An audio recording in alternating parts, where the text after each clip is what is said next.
Good and blessed morning sa aton tanan. Dalayawon gid ang Ginoo sa aton nakabuhi nga nagapamatuod gid, they are new every morning. Great is thy faithfulness sa aton nakabuhi nga sa sini nga aga. Nagapadayon kita sa pagkabuhi sa bugay kag kaluoy sa Dios sa aton. Gani takos siya nga pasidunggan, pasalamatan kag himayaon sa aton nakabuhi, no? Kag sa aton niya sa sininga adlaw, no? June 27, year 2025, no? Nga makapalamalandong naman kita sa mga buhi nga mga pulong sa Dios. Kaya ang Bible mismo nagasiling nga hindi lamang sa tinapay, sa material nga mga butang nagakabuhi ang tao, kundi sa tagsaman nga mga pulong nga aton pagkaon sa aton mga kalag kag espiritu, ang pulong sa Dios sa aton nga kabuhi. Good morning gid sa aton tanan sini nga aga kag ginatamyaw taman dira sa aton nga local church, no? Sang Adulawan, sang Living Hope Fundamental Baptist Church sa aton mga pastor dira. Inaabi-abi naton si Pastor Rex Jan Faca, Pastor Tagamulila kag Pastor Alipuon. God bless gid sa inyo dira, no? Sa mga kauturan ko nga hara dira sa Barangay Andulawan. Kag before we start, no? Ako gali ang alagad sang Ginoo, Brother Daniel S. Fartin. Saved by grace of God and serving for the glory of God sa sininga aga, no? Nalayawan gid ang Ginoo kag takos gid siya nga alagaron simbawon sa aton nga kabuhi. Kag sa aton nga pagsugod sa aton pagpamalandong sa pulong sa Dios sa aton nga kabuhi, no? Magabasa ako diri sang teksto sa una nga libro sang 1 John chapter 2 verse 1 to 6. Ang pulong sa Dios nagasiling sa aton, pamatian naton ini. Ginasulat ko ini sa inyo mga anak ko, agod nga hindi kamo magpakasala. Pero kung mayara nga makasala, may mananabang kita sa tubangan sang Amay, si Jesucristo ang matarong. Kay si Kristo mismo amo ang paagi nga mapatawad ang aton mga sala. Kag hindi lam ang aton mga sala, kundi ang mga sala man sang tanan nga mga tawo. Kung kita nagatuman sa mga sugo sang Dios, di patod gid kita nga kilala naton siya. Kung may isa nga magsiling, nakilala ko gid siya, pero wala siya nagatuman sang iya mga sugo, ina nga tawo butigon kag ang kamatuoran wala sa iya. Pero ang nagatuman sang pulong sa Dios, amo ang tawo nga ang iya gugma sa Dios naimpit. Amo ini ang pamatuod nga kita nagakabuhi sa Dios, ang nagasiling nga siya nagakabuhi sa Dios, kinahanglan magkabuhi siya pariyo kay Hesu Kristo. Kay dalayawon gid ang Ginoo sa iya mga pulong nga aton nga ginbasa sini nga aga. Kag ang aton nga tema o kung title sa sini nga aga, no, sa pagpamalandong sa pulong sa Dios, ang pagkabuhi bilang Kristohano, no? The life of a Christian. Ano ba lang ginatawag nga kabuhi sa pagiging luwas or Christian? Kag by the way, before we get saved, no, pag-o kita maluwas, kinanglan naton nga batunon kag tuwan ang ginatawag nga gospel. Ano ba lang gospel, no? Ang ginatawag nga gospel is come from the Greek word evangelion, or in English, no, ginatawag nga the good news. Kung sa iligay nun, ang maayong balita. Ano ni ba lang ginasiling nga maayong balita? Para maluwas kita kag para mangin Kristohanon ang isa ka tao. Ang maayong balita amo ang napatay si Kristo, na ginlansang si Kristo napatay kag nabanhaw para sa aton nga mga sasala. Nga bisan sino nga magtuo sa iya, magtuo lang gid, no? pagkaangkon sa ginatawag nga kaluwasan, pagkamatarong, pagkaanak sang Dios, no? Amo na siya ginatawag nga gospel, the salvation of God through finished work of Christ. Kaga ginatawag nga gospel, wala na siya sing ang tutuon nga gospel, amo na siya ang ginatawag nga faith alone. Nga maluwasan tao pagi sa pagtuon niya kay Kristo Jesus nga iya Ginoo kag manluluwas siya nga kabuhi, no? So, amo na gali no ang ginatawag nga gospel. Kung tuwa nato ng gospel ka magsunod sa Dios, matawag na kita nga Christian or the followers of Christ. Ang mga sumulunod ni Kristo ginatawag nga Christian. Kag sunod sa gimbasa nato niya pulong sa Ginoo, aton ini let us study the word of God sa siningaga. Ambal sang 2 Timothy chapter 2 verse 15, study to show thyself approved unto God, a worker that needed not to be ashamed, rightly dividing the word of truth. Divide nato ng truth sa siningaga by studying the word of God. So makita naton sa aton gimbasa sa nga pulong sa Ginoo, ang aton nga gimbasa nga pulong sang Dios, makita naton siya sa una nga libro sang 1, no, 1 John. Sa kapitulo 2, bersikulo 1 hasta 6. Sa aton nga tema siningaga, nga masiling naton nga ang pagkabuhi. Ano ba lang pagkabuhi sang isa ka Kristohanon? Hagbag-o naton sabto nina, may tatlo kita kapamangkot sa siningaga, no? Una gid niya pamangkot, why Bible is written. Nga ang pulong san Dios ginsulat. Ang pulong san Dios hindi lang ni basta sulat sang tao, kundi sulat ini sang tao nga gintoy-toyan sang Dios. But silingon pulong ini sang Dios, hindi sang tao, no? Ikot pulong ini sang tao, ang pulong sang tao, no, wala sang ginalakpan sang ginatawa nga pagtoy-toy sang Dios, no? Pero ang tao nga nagasulat sang pulong sa Ginoo or ang Bible, ang tao ang gingamit sang Dios agon masulat ang iya nga mga pulong. So pamangkot sa siningaga, no, bakita sa aton nya teksto nga ginbasa kay na from verse 1 to 2. Siling ni Apostol Juan, no, ginasulat ko ini sa inyo mga anak ko, agon nga hindi kamo magpakasala. Pero kung mayara nga makasala, may mananabang kita sa atubangan sang Amay, si Jesucristo ang matarong, kay si Kristo mismo amo ang paagi nga mapatawad ang aton mga sala, kag hindi lang ang aton mga sala kundi ang mga sala man sang tanan niya mga tao. Diri matag nga ginsulat ni Apostol Juan, no, ang ini nga libro nga nagapanomdom sa mga believers nga ang pulong gali sang Ginoo ginsulat, no, ginasulat gali ang pulong sang Dios para hindi kita unagid, para hindi kita magpakasala. Siling sang Psalms chapter 119 verse 11, no, dira nagasiling nga thy word have I hid in my heart that I may not sin against thee. Nga ang pulong sang Dios gintago ko sa akong tagipuson agud hindi ako makasala sa imo. Because ang Bible ginsulat ini for reprove, rebuke, no, exhortation, correction, and instruction in righteousness. Ang pulong sang Dios is perfect. Ginsulat ini para tuytuyan ng tao sa pagkabuhi nga balaan, matarong, kag nailayo sa ginatawa nga pagpakasala. So, ang pagkabuhi gali isang isa ka Kristohanon, kinanglan gid gali nga keep niya ang ginatawag nga pulong sang Dios sa iya nga kabuhi. Di pwede nga kita nga Christian wala tagabasa sang pulong sang Dios, no? Kay kung ang tao nga wala gabasa sang pulong sang Dios, vulnerable or prone siya sa ginatawag nga pagpakasala. Nga aman kay wala siya nakatalupangod sa ginatawag nga paghukom, pagkamatarong, kag sa ginatawag nga sala.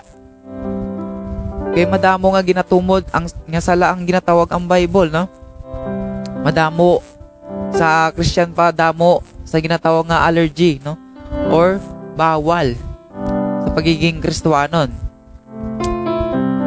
Bawal ang ginatawag nga blasphemy, magpamuyayaw. Bawal ang ginatawag nga magpangawat, magbinutig. Sa pagiging Christian, bawal ang ginatawag nga pagpakasala. Kay sa gidbaton naton si Jesus Christ as our Lord and Savior. Baldra sa 2 Corinthians 5:17, if any man be in Christ, he is a new creature. All things are passed away. Behold, all things become new. Kung naara kita kay Kristo tudtuod, bag-o na kita nga tinuga. Andaan nga kinaugali, ginuban na naton.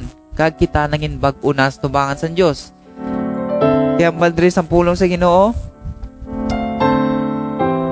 nga kung makasala manggid kita, no, kay ara pa kita sa ginatawag nga sinful nature, ara kita sa falling nature of falling world, no, ara kita sa kalibutan niya chaotic.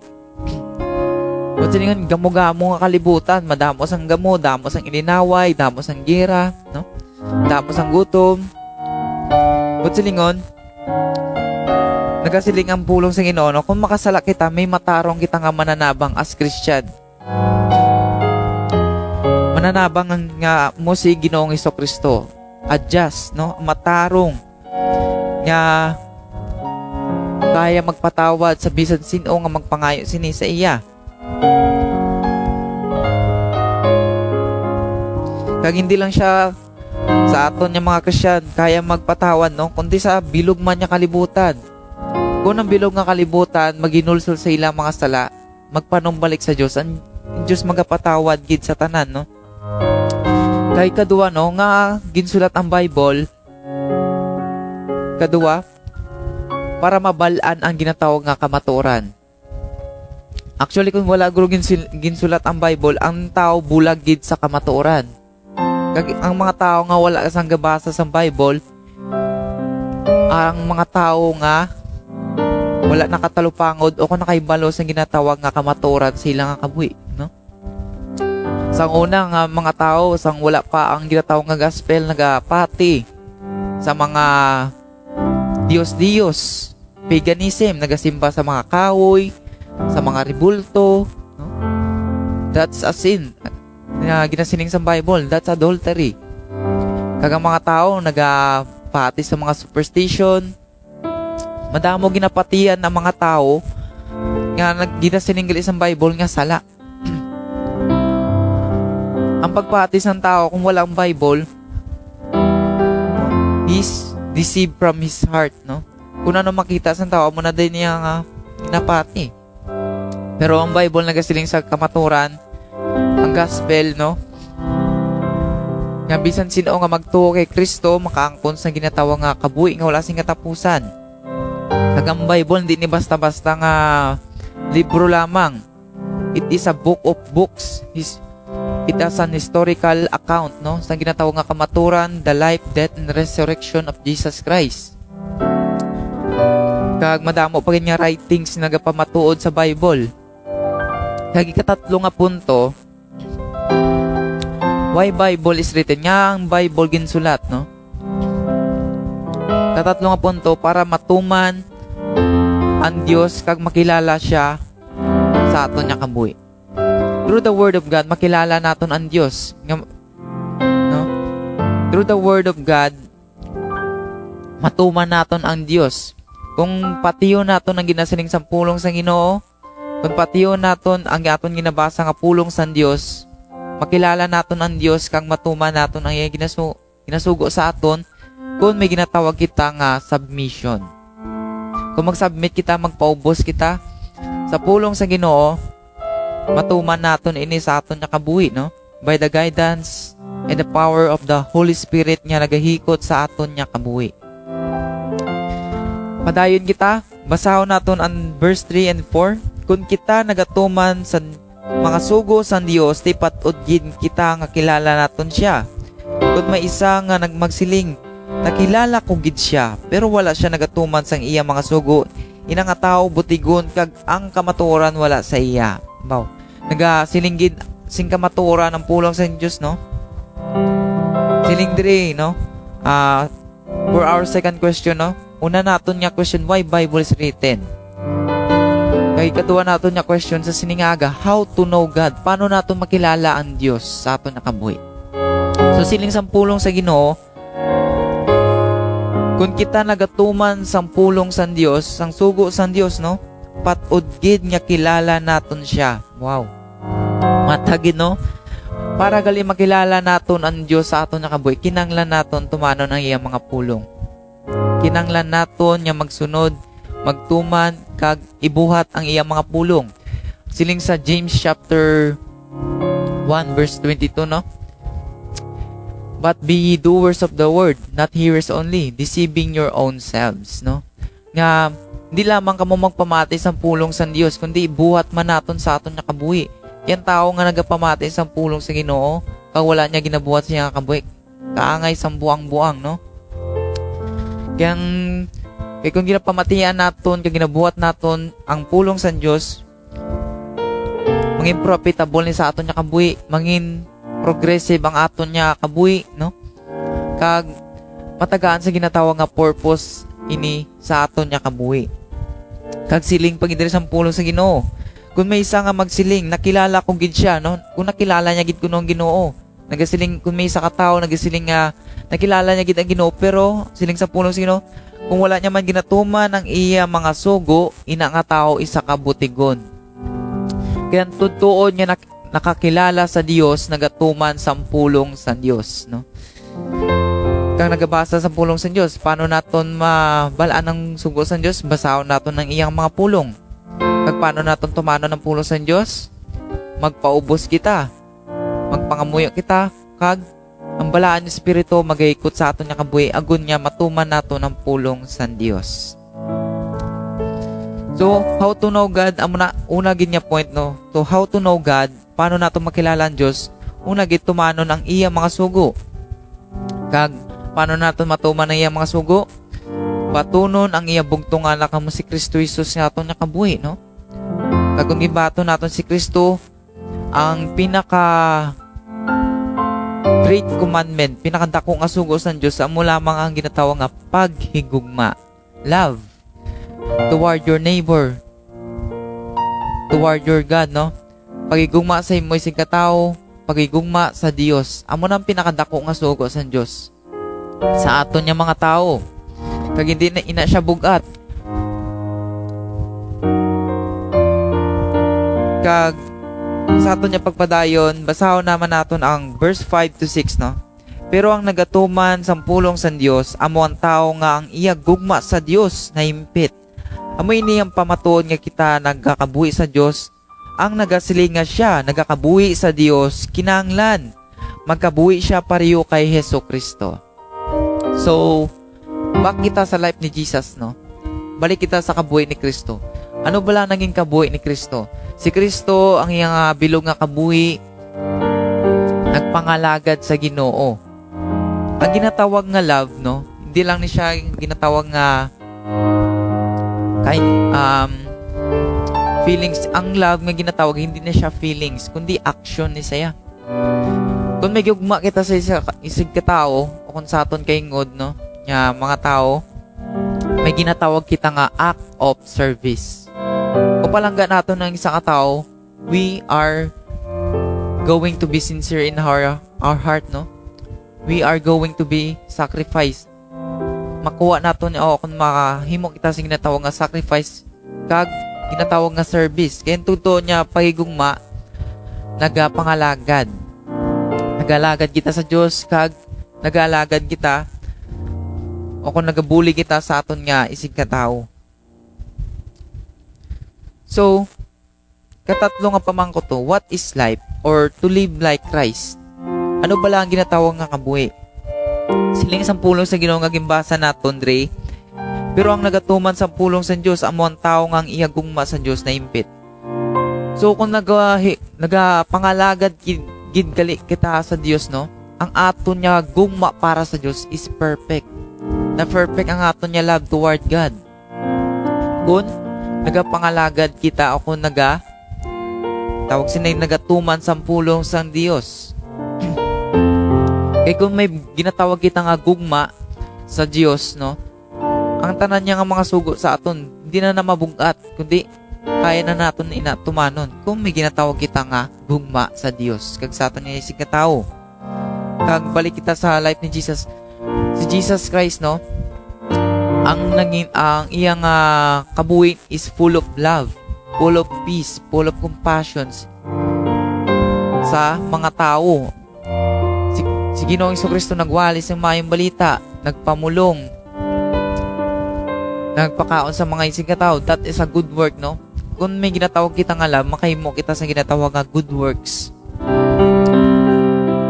Kag makabulig kita sa aton isig nga tao, ginatawag sining makaserve kita para sa ila. Kag siling pagidiri sa puno sa Ginoo, ang nagasiling nga siya nagkakabuhi sa Dios, kinahanglan siya nga magkabuhi kaangay ni Kristo. Why, no? Nga nga kinahanglan bilang Christian magkabuhi kita like Christ, because God Himself manifested in Christ Jesus.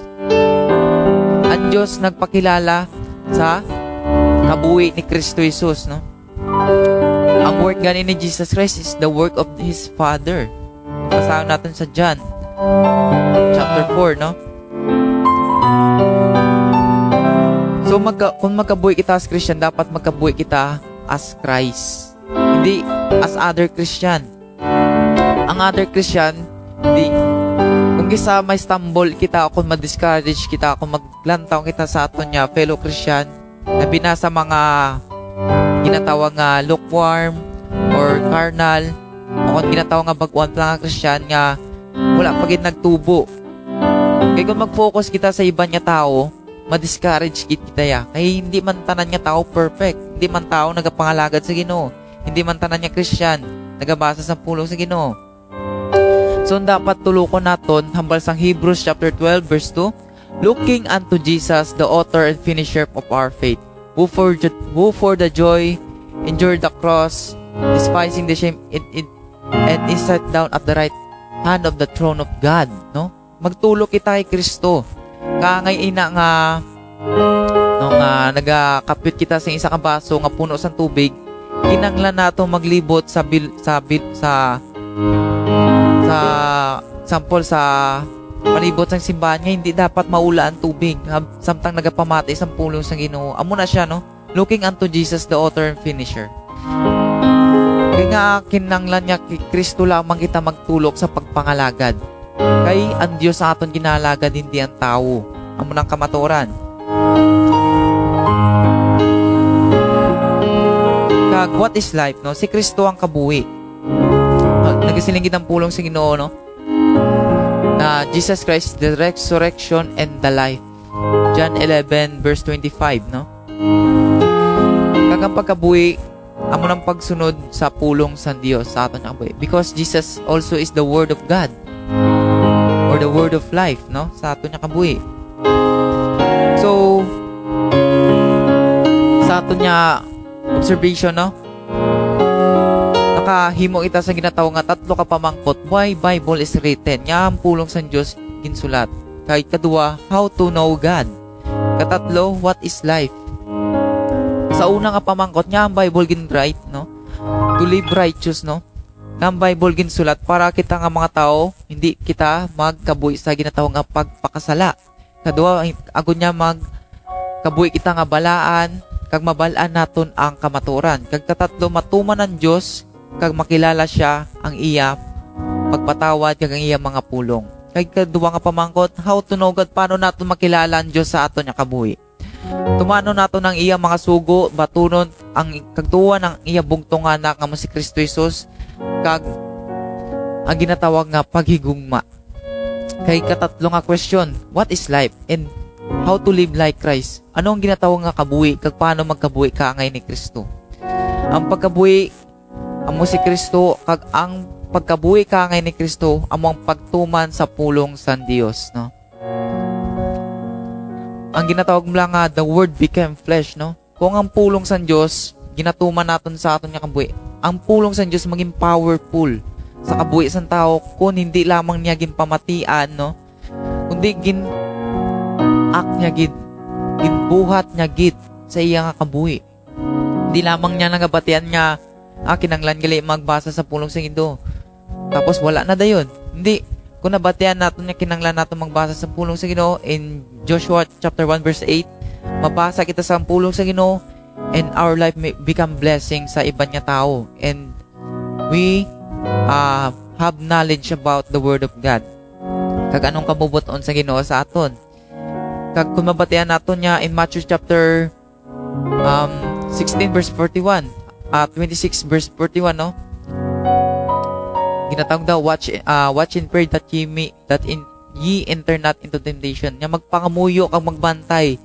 So mabatian naton nga dapat gid mapangamuyo gid kita.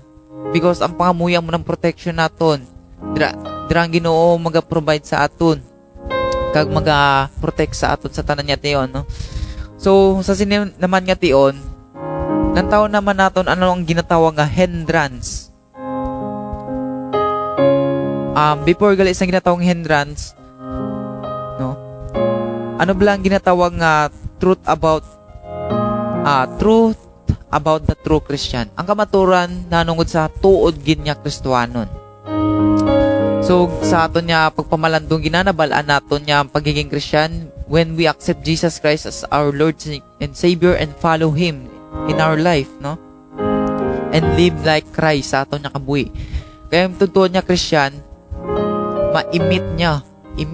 imitation on or ma-reflect ang life ni Jesus Christ sa iyang kabuhi. They become humble, loving, kindful. He becomes servant, no? Because Jesus Christ is a servant of God. So kung Christian kita, dapat mangin servant man kita sa Ginoo. Because ang ginakabuhi naton nga kabuhi, kag ang pagkabuhi sa Dios amo si Kristo Jesus, no? So balik kita, no, truth about a true Christian. Ano blang kamaturan na nungod sa mga tuntuod gid nga Kristiyanon? Una gid, they are forgiven and they forgive. Ang mga tuntuod nga Kristiyano nagapatawad kag sila ginpatawad sa Dios. In 1 John chapter 1 verse 9, no, nagasiling dira, pero kung ituwad ta ang aton mga sala sa Dios, tumanon niya ang iyas ginsaad kag himuon niya ang nagakaigo, patawaron niya ang aton mga sala kag tinluan niya kita sang tanan naton nga mga kalautan. Ang Ginoo magapatawad sa aton kung magpangayo kita sa iya sang kapatawaran. And we repent from all our sins, no? In 1 John chapter 1 verse 9. Kag paano naton ang ginatawag nga paano kita mapatawad? Kag paano kita magpatawad? Mapatawad kita sa Dios kung may ginatawag kita humility and acceptance. Kung magpaubos kita sa tubangan sa Dios, patawaron kita sa Dios. Yan ba sa pulong sa Ginoo? Ang nagapakataas, ginapaubos. Kag ang nagapaubos, ginapakataas ang Dios. Kag in Colossians chapter 3 verse 13. Siling dira, magbinuligay kamo kag magpinatawaray kamo. Kung may aligot-gut kamo sa isa kag isa, magpinatawaray kamo, subong nga ang Ginoo nagpatawad sa inyo. Mata Ginoo, as Christian, ang Christian hindi dapat palaaway. Because we war against principalities, no? Ang kaaway, ang tutuod niya kaaway sa Christian, hindi ang flesh and blood, hindi tao, kundi ang spiritual realm. Magsinising kita nga spiritual realm, mga spirituanon, mga evil spirits, mga unclean spirits, mga padiyot sang yawa, no? So siling sa pulong sa Ginoo, kung tutuod kita nga mga anak sa Diyos, mabinuligay kita, mapinatawaray kita. Kag kung may aligot-gut man kita sa isa-isa, magpinatawaray kita, no? Ang Ginoo gani nagpatawad sa aton mga sala. Pagi sa dito sa cross ng Calvary, no? So dapat hindi kita ang pinaka-hindrance gid sa ginatawag nga forgiveness, ang ginatawag nga pride and selfishness. Kung ang Christian or ang tao may ginatawag nga pride and selfishness, budlay sa iyang ginatawag nga pagpatawad. Pero hindi dapat amo na, no? Sa kabuhi sa Christian, kay ginaimit ang kabuhi ni Christ, ginakabuhi ang kabuhi ni Christ, and Christ is not pride and selfish. He is sacrificing and forgive. Nagapatawad si Kristo, no, sa bisan sino nga magpangayo sini. So, una gid niya truth about sa the first truth about a true Christian, no? Ang una gid niya kamatura nanungod sa tutuod niya Kristiyano, they are forgiveful, no? Nagapatawad sila kag napatawad sila sa Dios. Kag ikaduha, they are faithful. Kag pamangkot paano mangin faithful, no? Paano bala mangin matutom sa Dios? Ang pagiging matutom sa Dios, no? If we acknowledge God sa aton nga kabuhi. Kung tudod sincere aton tagipusoon, ang tudod niya ang pagsugod sa pagiging matutom sa Dios ara sa pagiging ginatawag nga sincero sa aton niya pagpasalamat sa Dios. Kag paano maging ginatawag nga pagpasalamat sa Dios if we are thankful and love to God, no? So kung siling naton gagina, kung kilala naton ang Dios, yung ginapalangga naton ang Dios, we serve, we love God, no? Kung palangga naton ang Dios, kag kung tutod kita nga Kristiyan, pangalagad gid kita ya. Di pwede nga ang Kristiyan nagatuo sa Diyos, wala nagapangalagad, di niya mahimo. Kaya totoo niya Kristiyan nakabalo sa sugo sa Diyos nga kinanglan magpangalagad gid. In John chapter 14 verse 15, no? Dira siling ni Ginoong si Kristo, kung ginigugma ninyo ako, tumano ninyo ang akon mga sugo. Kag ang sugo sa Diyos, no? Pinakanda ko dira. Kag ang rest, kung may ginatawag kita nga pinakanda kong kasugo ang love, matuma nato ng rest. Nga i-share ang pulong sa Ginoo, mag-serve sa imo nga fellow Christian, mag-serve sa church, no? Malanggaw ng mga lagad sa Ginoo. Kung may ginatawag kang nga love and thankfulness, makuha nato ng ginatawag nga faithfulness, no? So amo na siya mangin result sang thankfulness and love, among ginatawag nga faithfulness or pagiging servant sa Dios. Okay, siling dira in 2 Corinthians chapter 5 verse 15. Aton nga time is 6:55 AM, no? Siling aga. Siling dira in 2 Corinthians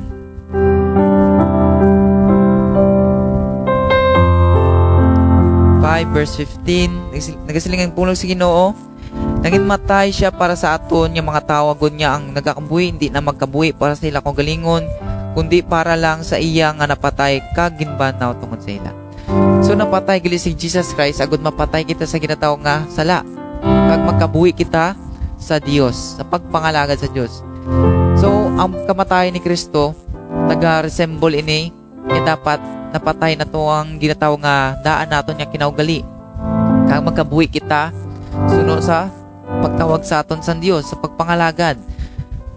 Kaya ang kamatayan ni Kristo naging example nga hindi kita magkabuhi para lamang sa aton kaugalingon, kundi para sa Dios kag para sa iban man niya tao. Kay katatlong, no, the truth about the true Christian. Una, forgiven, they are forgiven and they forgive. Kadua, they are faithful. Katatlo, they are fruitful. Ang tutuod niya Kristiyano, they are fruitful. Mangin mabinungahon sila sa ilang kabuhi. Kag paano mangin fruitful, mangin mabinungahon? Silindri, no, ni Ginoong Jesucristo in John chapter 15 verse 4. Magpabilin kamo sa akon kag ako magapabilin sa inyo. Kung hindi kamo magpabilin sa akon, hindi kamo magkapamunga, subong nga ang sanga hindi makapamunga kung wala nagaangot sa iya. So paano gali mangin mabinungaon sa aton nga kabuhi on mangin mapinuslanon sa aton nga kabuhi bilang Kristiyan? Matagang ginasiling sa pulong sa Ginoo, magpabilin sa iya. Paano mapabilin sa Ginoo? Ang pagpabilin sa Ginoo, buti niyon mag-surrender kita sa iya, mag-submit kita, ihambol naton aton kaugalingon, imbis nga cellphone naton unahon sa aton nga kabuhi, Bible. Imbis nga lagaw aton o kung bisan imbis nga mga wala pulos nga butang unahon naton sa aton nga kabuhi, prayer, worship, service toward God, no? Amo na ang ginatawag nga pag-abide sa Ginoo. Kay kung hindi kita mag-abide, magpabilin sa iya, hindi kita maging ginatawag sini mangin mapuslanon o kung mangin fruitful sa aton nga kabuhi. So amo nang tatlo ka matura na nungod sa pagiging tudtuod nga Kristiyan. We must forgive, no? If we are Christian, reflect God. No? Kita ang Ginoo sa aton nga kabuhi. Nga nagapatawad kita, nga mangin matutom kita, kag mangin mabinungaon kita o kung mapinuslanon. So amo na nanungod nga kamaturan nanungod sa pagiging Kristohanon. So salamat gid sa pulong sa Dios nga aton nga ginpamalandungan sa siningaga kag sa aton nga final word sa siningaga no. Si Ginoong Hesus Kristo na patay para sa aton agud mapatay kita sa ginatawag nga kalibutanon nga mga butang, makasasala nga pagkatao kag mabanhaw kita sa pagpangalagad sa Dios, pagigugma sa Dios kag sa kabuhi ni Kristo. Kay si Kristo mismo ang kabuhi naton. So nagapasalamat kita sa bugay kag kaluoy sang grasya sang Dios sa siningaaga nga nakapamalandong kita sang iya mga pulong. I pray nga kabay magpabilin ini sa aton tagipuson tanan-tanan. Kag sa nagapamati sa siningaga batuna si Christ as your Lord and Savior and serve Him as your Lord and Savior sa imo nga kabuhi. Kay si Kristo ang aton nga kabuhi kag sa iya kita mabalik. Kag ang aton Ginoong si Kristo lapit na lang magbalik. Ganit double time kita sa pagpangalagad sa iya. So dalayawon gid Ginoo sa liwat tamyaw kita sa aton mga kuturan dira sa Barangay Andulawan, Ilog no. Sa aton mga kuturan dira sa Living Hope Fundamental Baptist Church. Kag ginatamyaw ta dira ang aton nga senior pastor, Pastor Rex Janfaca, Pastor Tagamulila, and Pastor Alipoon. Sa tanan niya kapastoran, good morning no sa inyo tanan. So nagapasalamat kita sa siningaga diri na kita matakop sa aton nga pagpangamuyo. Pasalamat kita sa Ginoo sa iya katutom kag kaayo. Magapangamuyo kita. May namon nga langit noon, Dios namon nga makagagawom sa tanan. Tag-iya sa langit, sanduta sa dagat. Ginoo dalayawon ikaw sa amon nga kabuhi. Sa gimpawla mo nga kabuhi Ginoo siningaga kag sa pagpamalandong namon sa imo mga pulong Ginoo. Kabay pa nga magpabilin ini sa amon Ginoo nga kabuhi kag palayo kami Ginoo sa katalagman kag gabay pa Ginoo sa tanan nga nagapamati siningaga. Help them Ginoo nga i-accept kanila Ginoo as their Lord and Savior. Palayo kami Ginoo sa talagman kag i-bless ang tagsa nagapamati siningaga. Kabay Ginoo ikaw magpabilin sa amon kag kami magpabilin permising mo by the guidance of the Holy Spirit and by the power of Lord Jesus Christ. Amen. So thank you gid sa liwat sa aton tanan. Liwat, ari gali ang inyong kung gali ang inyong halagad sa Ginoo. Brother Daniel Esfartin nagapasalamat kag nagabilin gid sa inyo sa isa ka nagapasalamat gid sa siningation naka-share kita sa Mayang Balita. Kag nagadayaw gid sa Ginoo kag nagapasalamat gid sa iya. So good morning sa liwat and to God be the glory.